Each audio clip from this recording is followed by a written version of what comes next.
Hello everyone, welcome back to the channel Future with Tarot. ये reading होगी Aquarius के लिए एंड टैरो कार्ड की हेल्प से हम देखेंगे कि आपका फैब मंथ कैसा जाने वाला है। तो आपकी तरफ ना आपके स्पिरिट गाइड्स बहुत ज़्यादा फोकस किए हुए हैं एंड वो आपको कोई ना कोई मैसेज देने की कोशिश कर रहे हैं। तो प्लीज़ अपने इंट्यूशन पे थोड़ा सा काम करना।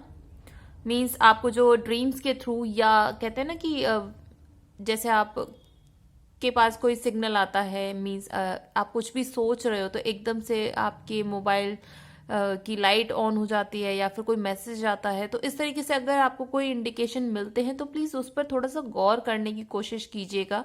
एंड चाहे तो आप शांभवी मुद्रा को भी यूटिलाइज कर सकते हैं अपनी इंट्यूशन को इंक्रीज करने में। आप अपने मैसेजेस को डिकोड फिर इजीली कर पाओगे। मीन्स आपको समझ में आ जाएगा कि यूनिवर्स आपको या आपके स्पिरिट गाइड्स आपको क्या बताना चाहते हैं।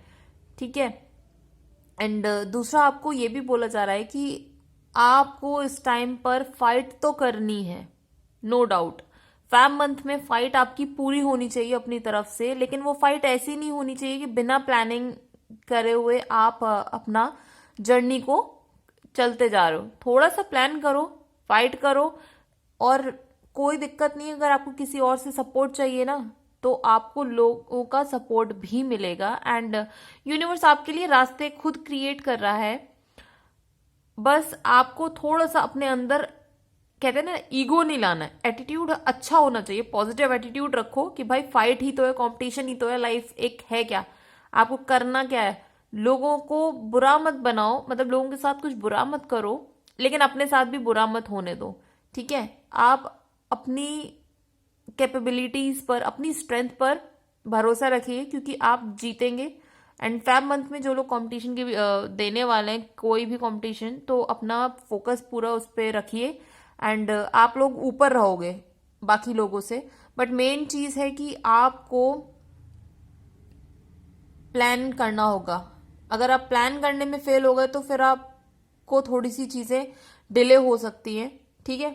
तो वैसे तो, और हाँ, अगर आप प्लान कर रहे हो तो ये शॉर्ट टर्म प्लानिंग मत कीजिएगा। मीन्स अगर 2 स्टेजेस में पेपर होते हैं आपके, तो पहली स्टेज के लिए ही पढ़कर मत जाइएगा। कोशिश करिए कि सेकेंड स्टेज वाला जो है एग्जाम, उसके लिए भी आप एक थोड़ा सा, कहते हैं ना कि एक ओवरव्यू एटलीस्ट आपके पास होना चाहिए। तो इससे आपको और ज्यादा हेल्प मिलेगी। एंड जो लोग लॉ कर रहे हैं या फिर कोई भी लॉ से रिलेटेड एग्जाम दे रहे हैं, वो भी आपका बहुत अच्छा जाएगा। मेन वही है, प्लानिंग प्लॉटिंग करनी होगी, ऐसे मुंह उठाकर मत जाइएगा।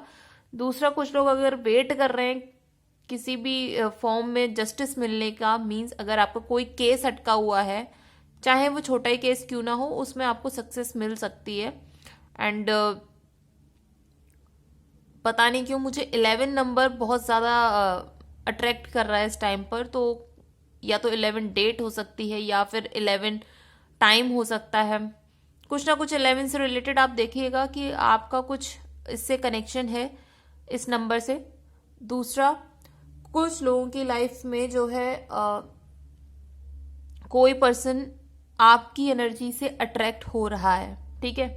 बट उनकी जो एनर्जी है वो थोड़ी स्लो मूविंग तो है, और वो स्लो मूविंग एनर्जी को पता है क्या कन्वर्ट करने की कोशिश कर रहे हैं। वो सोच रहे हैं कि मैं अगर इसी स्पीड से चलूंगा आपकी तरफ तो मैं शायद, आप उनको छोड़ दोगे या फिर उनको एक्सेप्ट नहीं करोगे। तो अब उनको क्या चाहिए कि वो अपनी स्पीड को इंक्रीज करें, लेकिन धीरे धीरे आएंगे। ऐसे नहीं कि एकदम से आ गए आपके पास और आप अपनी चीजों को उन्होंने शेयर कर दिया। तो कुछ लोगों के लिए तो ये क्लियर मैसेज है कि भाई फैब मंथ में कोई ना कोई पर्सन आपको मिलेगा एंड अपनी फीलिंग्स को शेयर भी करेगा। दूसरा, कुछ लोगों के लिए ये मैसेज है कि भाई पास्ट में आपके साथ चीटिंग हुई है क्या रिलेशनशिप में, एंड आप बहुत ज़्यादा हर्ट हुए हो, क्योंकि मुझे चीटिंग का कार्ड तो दिख रहा है। एंड आपको अभी भी उसका लेकिन क्लियर नहीं होगा कि भाई सामने वाले बंदे ने चीटिंग करी क्यों। ठीक है। तो थोड़ा सा आप अपने माइंड को उधर से हटाओ। पास्ट में जो हो गया हो गया। आपको यूनिवर्स फिर से एक अपॉर्चुनिटी देगा जिससे कि आप इमोशनली फुलफिल हो पाओ। और इस अपॉर्चुनिटी को ग्रैब करने में वेट मत करना। ये नहीं है कि भाई आप अटके हुए हो पास की चीजों पर, उनके ऊपर ही सोचे जा रहे हो, तो ये मत करना।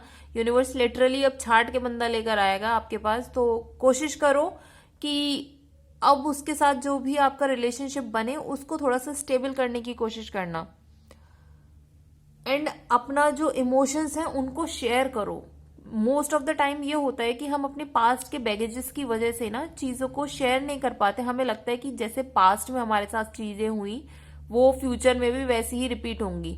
तो ये साइकिल जो है ना आपने क्रिएट करी हुई है ना सैडनेस की, या फिर अगर आपको लगता है कि चीटिंग आपके साथ हुई थी, तो आपके माइंड में वो चीज़ जो बैठ गई है उसको रिमूव करने की कोशिश करो।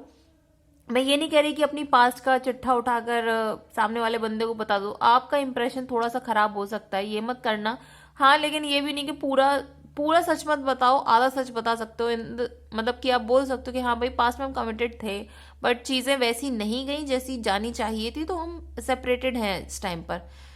और ज़्यादा रोने धोने की ज़रूरत नहीं है। सामने वाला पर्सन पर्सन लिटरली, एक तो उसकी स्पीड बहुत धीमी प्रोसेस में आएगा वो आपके पास। एंड अगर आप उसको ये दिखाओगे, अपने लाइफ की नेगेटिविटी को शो करने की जरूरत नहीं है, वो नेगेटिविटी आपके माइंड में है, क्योंकि आपको अपने माइंड को एक्टिव करना होगा। प्लीज थोड़ी सी मेडिटेशन करो एंड लोगों से पंगे लेने की कोशिश मत करो। अगर आपके साथ कुछ बुरा हुआ है तो जरूरी नहीं है कि आपको हर चीज का सॉल्यूशन लड़कर ही मिलेगा, ठीक है। लड़ना नहीं है, अपने माइंड को यूज करो कि आप अपने कम्युनिकेशन के बेसिस पर, अपनी मेंटल एबिलिटी के बेसिस पर कैसे चीजों को ग्रैब कर सकते हो, सामने वाले को समझ सकते हो या अपनी चीजों को समझा सकते हो। इस टाइम पर कम्युनिकेशन स्किल्स पर अपना प्लीज काम कीजिएगा एंड ईगो को बीच में मत आने दीजिएगा। ईगो हुआ या फिर आप जो भी सैड फील कर रहे हो उस चीज को बिल्कुल बीच में लाने की कोई जरूरत नहीं है। एंड कुछ लोगों के लिए तो भाई ये भी है कि आपके फाइनेंसेस में इंक्रीमेंट होगा, बहुत अच्छे तरीके से होगा।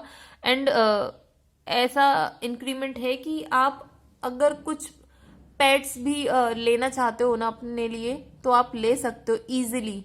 मैं ये नहीं बोल रही कि नॉर्मल पेट्स होते हैं ना, कुछ पेट्स जिनकी अमाउंट बहुत ज़्यादा होता है और उनकी ब्रीड भी बहुत कम होती है, मतलब स्पेशल क्वालिटी की। तो अगर ऐसा कुछ आप करना चाहते हो तो इस टाइम पर आप कर सकते हो, आपको इजीली मिल जाएगा एंड आपके पास उतना अमाउंट भी होगा कि आप परचेज कर पाओ।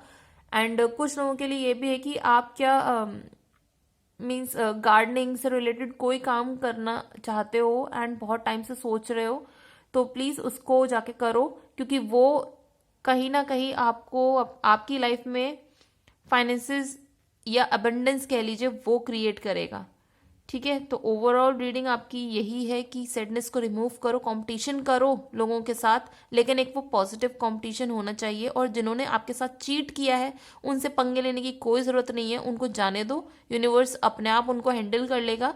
बट आप अपने कम्युनिकेशन स्किल्स पर, अपने इंट्यूशन पर काम करना शुरू करो। एंड कहीं आपको लगता है कि किसी की सपोर्ट की ज़रूरत है तो जाके मांगो, ठीक है। चीज़ें बहुत इजी हो सकती हैं आपकी लाइफ में अगर आप थोड़ा सा मेंटल स्ट्रेस कम लोगे। तो ये रीडिंग अगर आपको पसंद आई हो या फिर रेजोनेट की हो तो do like, share, comment and subscribe to my channel Future with tarot.